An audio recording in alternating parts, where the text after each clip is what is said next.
A good leader is someone who sees the future and is creative themselves. Secondly, someone who's ready to take risk. Because in any leadership venture, it means stepping away from what is. And the third is a person has to be quite comfortable with themselves, a person who understands what their inner core is or their inner voice and is not particularly concerned with how others see them. Now, at the other hand, a leader must, in fact, lead people. A leader without people coming behind them is not a leader. So even though the person must have an inner sense of what they want to achieve, they have to cultivate the social skills to bring people along to their vision.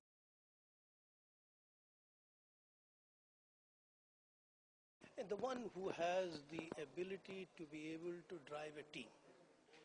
And team does not necessarily mean a team of human beings, a team of efforts, a team of thoughts, and a team of initiatives.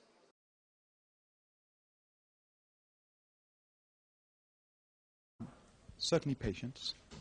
I think the ability to inspire, the ability to understand, and without question the ability to bring out the best in your colleagues. There's no perfect model and no perfect formula, but I do think that those are basic human traits that do help define good leadership.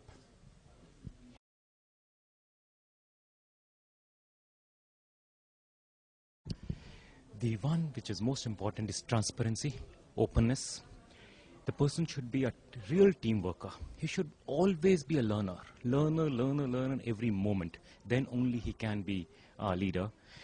The other aspect means I would still say he should be analytical and observer. He should be able to observe things around himself, and then only he can guide people around him.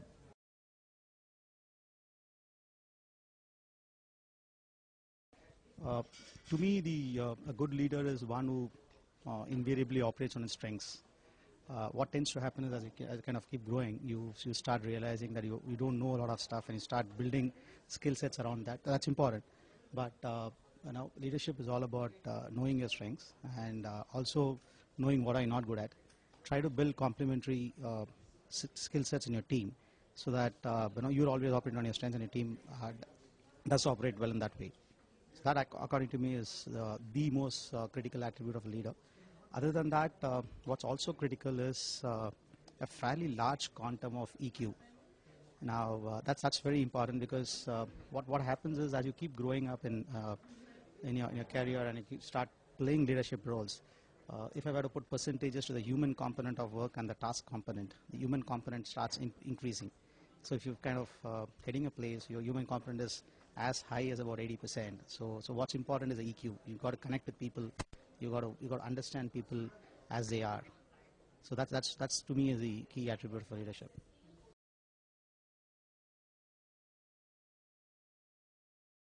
See, a good leader is somebody who can probably lead in times of crisis and opportunity. Because it's very easy to be fair with the leaders, but I think somebody who understands the situation, takes a good grip, A, and B, he can communicate his vision clearly. Because some people have great ideas, but unless you get your people to go along with you, you can't be a good leader.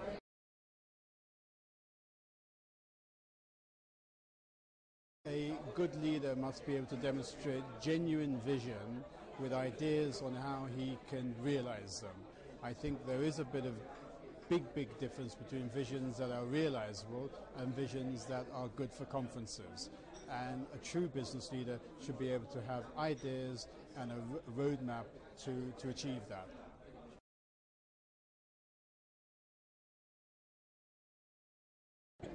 A good leader is one who should be able to motivate a team of people to perform better than what those people think that they can perform.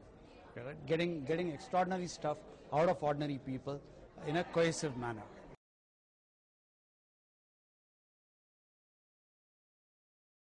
Well, a good leader is somebody who comes up with an idea and has a conviction of pursuing that idea without the fear of failure.